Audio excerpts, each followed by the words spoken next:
On va procéder un petit peu comme ça. Je vais lire un message de bienvenue pour Rebecca au nom de l'UJFP. On vous passera un clip sur un des sujets qui va être traité ce soir, qui est la question antisémitisme, antisionisme, un des clips de l'UJFP. Bertrand ensuite va parler au nom de la FPS, puis il y aura un deuxième clip, et immédiatement après, Rebecca n'est pas francophone, donc elle sera traduite, et après les questions seront également traduites. Alors, au nom de l'UJFP, un bienvenue à Rebecca. Certains voudraient nous faire croire que la guerre au Proche-Orient est religieuse, communautaire ou raciale. Nos amis de JVP nous démontrent tous les jours le contraire. C'est au nom de leur identité juive qu'ils se battent tous les jours pour une paix fondée sur l'égalité des droits et la justice. La Palestine vit les pires heures de son histoire. En Cisjordanie et à Jérusalem-Est, la population subit tous les jours la confrontation violente avec les colons et l'armée. Tous les jours, des nouvelles colonies sont construites. L'armée israélienne tue impunément, arrête des enfants et torture. La détention administrative est devenue la règle avec des prisonniers emblématiques, Ahed Tamimi, Salah Hamouri, Khalida Jarrah. Gaza est une prison où l'occupant expérimente comment on peut retirer du monde 2 millions de personnes dans la pénurie généralisée d'eau potable et d'électricité. L'apartheid frappe aussi les Palestiniens d'Israël qui vivent des discriminations au travail, à la possession de la terre et au logement.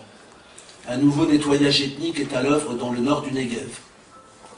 Ceux qui commettent ces crimes profanent l'histoire, la mémoire et les identités juives.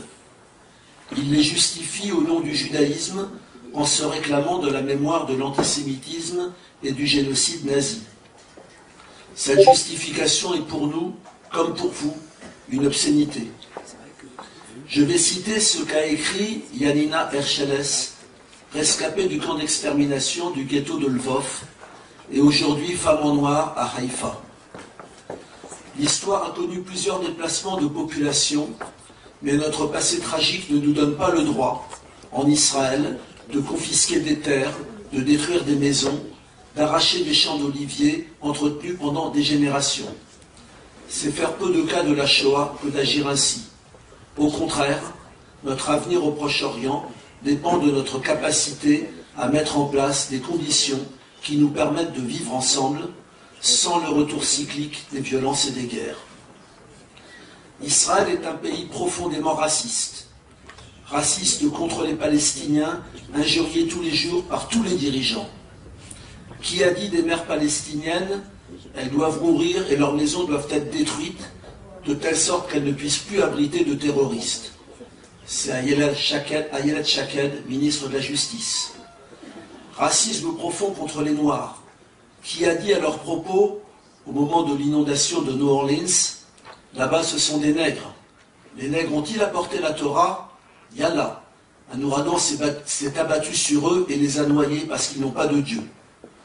C'est feu le rabbin Ovadia Yosef, fondateur du parti Chasse. Racisme interne à la société juive israélienne. Nous nous félicitons que JVP, comme l'UJFP, consacre une importante partie de son activité à la lutte contre le racisme, aux côtés de toutes les forces antiracistes des États-Unis.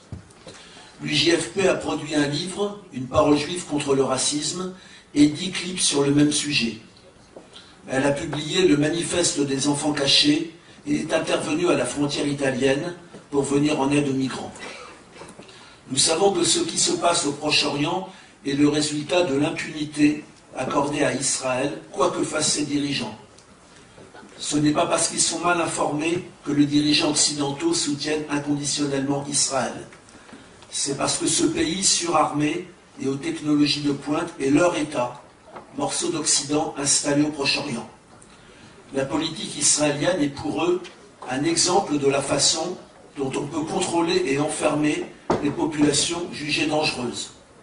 Parmi ces dirigeants, il y a Trump, qui vient de mettre à feu la région en décrétant que Jérusalem était la capitale d'Israël, mais il y a aussi Macron et les autres dirigeants de l'Union européenne qui maintiennent des clauses de commerce privilégiées avec Israël et qui s'opposent vigoureusement à toute sanction contre cet État voyou.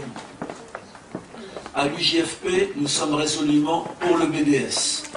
Un boycott complet, politique, militaire, économique, commercial, universitaire, culturel, syndical, sportif.